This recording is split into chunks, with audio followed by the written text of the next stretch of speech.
Hey friends, welcome to the 24th edition of What the Facts, the most frequently asked questions about nutrition. Well, last week, one of my patients asked about nightshades as it related to the anti-inflammatory diet. So I thought that would be a good topic for this video. Now, what are nightshades?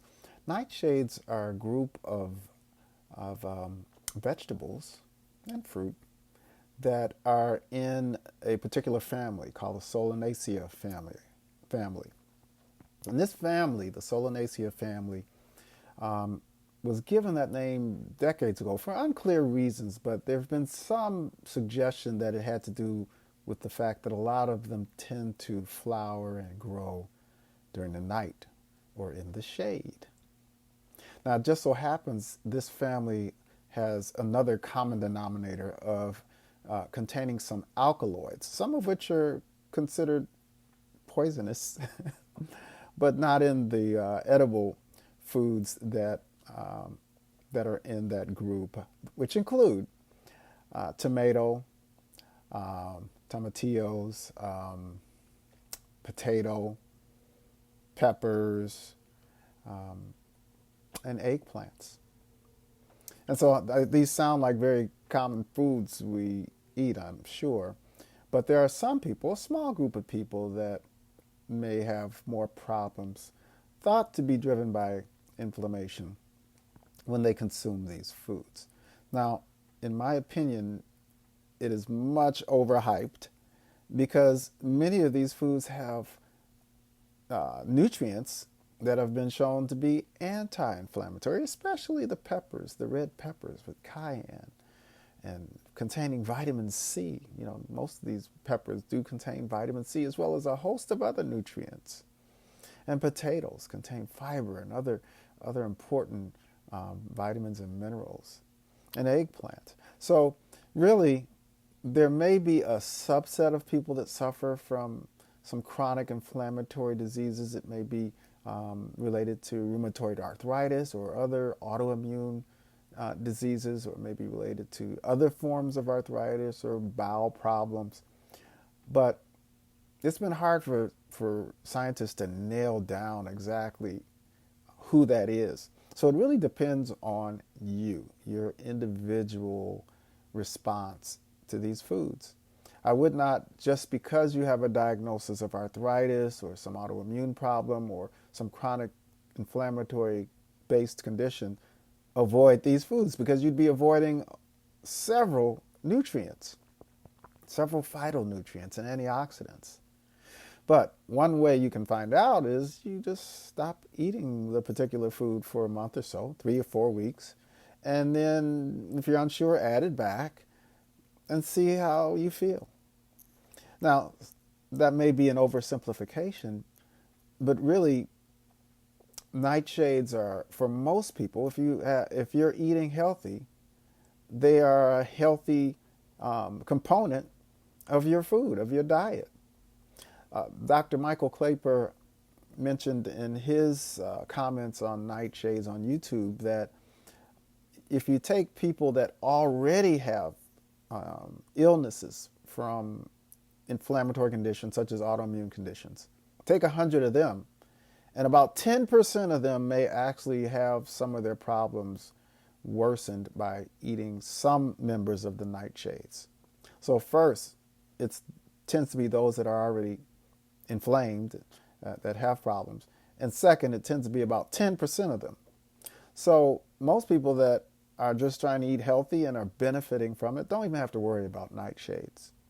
And then those that do have some chronic problems, inflammatory based problems, which most chronic problems are, unfortunately, only about 10% of them really have issues with nightshades.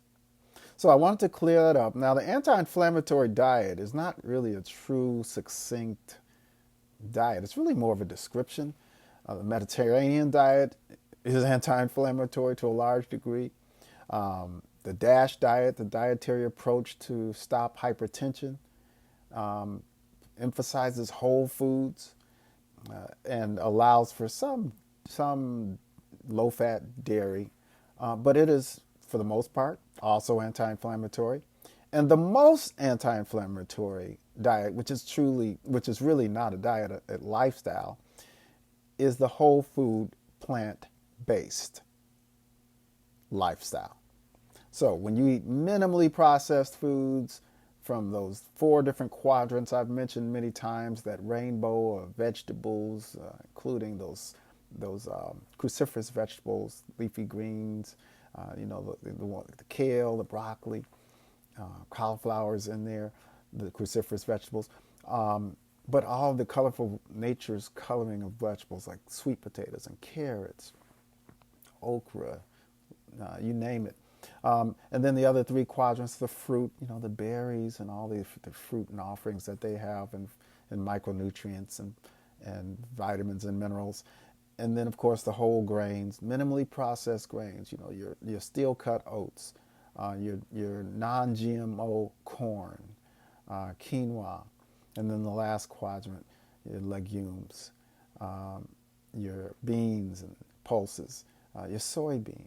And don't forget nuts and seeds and herbs and spices. So although a number of these have nightshades in them, plants are inherently a source of fiber for you, as well as many phytonutrients, many minerals, and many vitamins. So eat as many plants as you can, and you will be on an anti-inflammatory diet. Now, anti-inflammatory means against inflammation, and inflammation can be a good thing. If you have trauma, you cut yourself, if you get infected, inflammation can be a good thing. But we really can tone down inflammation that is unnecessary by eating whole foods, because they inherently will dampen down that inflammatory process. The omega-3 sources that we have, I've mentioned them before. They include ground flax, chia seed, that's ground flax seed, chia seed, hemp seed. Walnuts are a good source of omega-3. And as Dr. Neil Barnard has mentioned, green leafy vegetables have a small amount of omega-3. And these are those good fats that help to maintain and to some degree restore our brain and nerves, and also are anti-inflammatory and going against those omega-6. Well, I shouldn't say against, but balancing out the omega-6 that we may consume when we do deviate and eat some of the processed foods. The omega-6 comes from those vegetable oils that were thought to be really healthy, but can counterbalance that ratio of omega-6 to omega-3, which is much too high in the standard American diet. So I hope this was helpful. Again, the anti-inflammatory diet is a diet that is comprised mostly of whole foods, of whole food, plant-based food.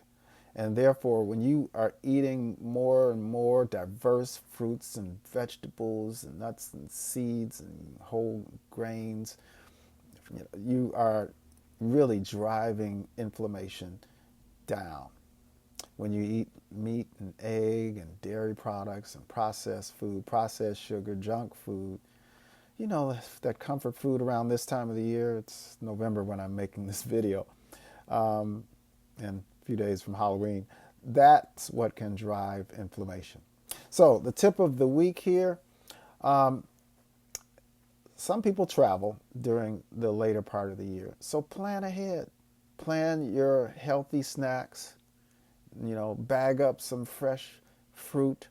Some of the most healthiest food are nuts and seeds, as long as you don't overdo the nuts.